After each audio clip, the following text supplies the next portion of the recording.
Well, welcome to the American Romantics class, our graduate level course in American literature, early American literature. We cover a period roughly from 1825 to 1865. And in this, our first lecture series, it's going to be like all the others if I can get the technology to work, and that is that you'll go basically to YouTube and there'll be a PowerPoint presentation. I'm using Screencast-O-Matic, and generally speaking I'll throw up a slide and it'll have a commentary along with it, and when you're done with that one, go to the next video in the series, and so on and so forth. The lectures will be labeled Lecture 1, Lecture 2, Lecture 3, and within each lecture there'll be Slide 1, Slide 2, Slide 3, etc. So hopefully it won't be too confusing trying to find it. I'll try to put the links on Blackboard so that you'll know exactly where to get started each time we do it. But I wanted to start with an overview for this particular lesson because it is our first lesson or lecture of the summer for this topic, this course. And I want to talk about some things to bear in mind first on this first slide, and then we're going to get into sort of the intellectual origins of Romanticism, in particular American Romanticism, and then finally we'll end up with sort of dipping our toe into something what I would call proto-Romantic literature in America. And we'll see what that is here when we get to the end of these slides in this particular lesson plan. But a few things I want you to keep in mind when we talk about Romanticism is first that when those of us who are in literature tend to think of Romanticism as made up of certain writers, right? Like Wordsworth and Coleridge and Shelley, Keats, Byron, Blake, all those guys in the British Romantic period in literature. But we sometimes fail to remember that Romanticism was really a big movement in Western culture and Western thought and Western art. And it was much broader than simply just a literary movement. It encompassed art, social commentary, social theory, philosophy, music, cultural events and activities, politics, economics, everything you can think of in terms of what the Western culture was doing at the time. If there were an endeavor in Western culture, it was being influenced by this new revolution in thought called Romanticism in one shape or another.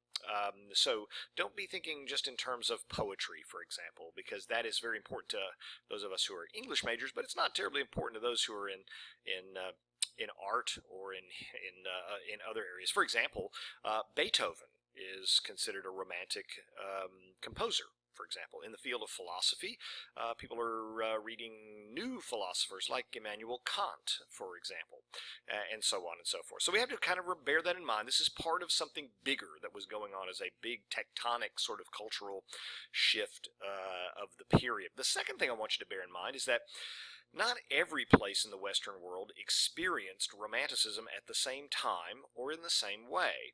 So, for example, Romanticism in Britain, which is what most of us are a little bit more familiar with, began probably, I guess you could date it with Blake in the late 1750s, pardon me, and extended all the way through about the 1820s or so.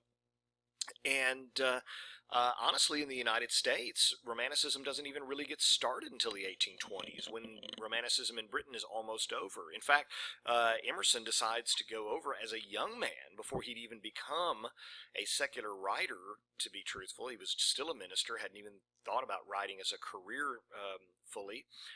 Decides to go over to Britain and visits Coleridge. By that point, in the early 1830s, Coleridge is an old man. He's considered part of a movement that's now a bygone era. But here's Emerson at the beginning of his career, someone who's considered quite widely regarded as one of the very first American Romantic writers, is visiting the very last of the Romantic writers in Britain, who's in retirement in a small cottage someplace out in the countryside. So don't think of it as happening simultaneously. It's not. It's happening in different places at different times in different ways and so on.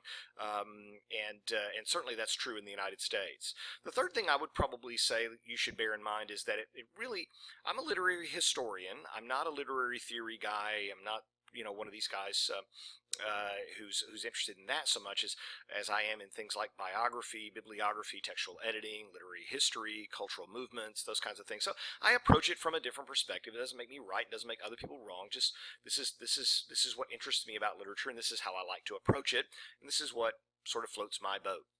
If it doesn't float your boat, well, then I apologize. But hopefully you'll learn something along the way, because I'm a big believer that even if you're interested in, say, literary theory, there's a lot to be learned by sort of encountering literature within its historical context. And that is to say, what else was going on at the time? Maybe it's important to think about literature as not having been created in a vacuum. Right? Things were happening, and those things had some bearing on what writers did and thought, and what they chose to write and chose not to write, and those kinds of things. So I want you to think in terms of historical context. You're going to find it's a little heavy in this class with respect to that, but hopefully you'll find it engaging. And as we do so, I think it's important that you remember what I always try to remind students of, and that is that we have this tendency to think in a kind of Hegelian dialectical manner, right? Hegel, the thesis, antithesis, synthesis kind of thing, action, reaction, equal, opposite, that sort of thing. It's a very dialectic kind of way of looking at history. And history kind of is rarely that way. It's a rare thing when one era or generation wholly rejects the previous generation. Instead, I kind of think of history as being a little bit more sedimentary, right, with layers, each layer kind of building on the previous layer and expanding and extending, sometimes reacting to. There's no question here we'll see that too. But I think it's probably, I'm going to invite you to think of Romanticism as being kind of an extension intellectually of the Enlightenment, as opposed to a complete rejection of it. And the reason I say that is because when I was in high school in Mrs. Laidlaw's literature class, God rest her soul, she had a tendency to kind of want to see history that way. As this generation came along and it totally rejected and threw out what the last generation thought about literature or art or science or what have you, that's a pretty rare thing. And as you delve deeper into these writers and where they come from, and you kind of sort of separate out their intellectual and artistic DNA, you say to yourself, I can see how this way of thinking 20 years earlier morphed into this way of thinking 20 years later, and maybe they have a little bit more in common, and maybe there's a little bit more of a tradition or a trajectory there that's easier to trace than I would have thought. It's a rare thing that a generation wakes up on a Monday morning and says, we're just no longer going to believe anything that anybody else thought yesterday on Sunday. So try to think of it that way. I think maybe in a more evolutionary sort of morphing kind of way, I think will be helpful to you.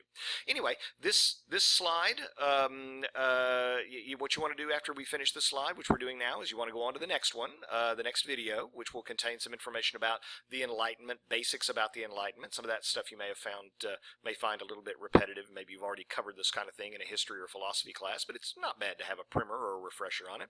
And then we'll proceed on to the next one.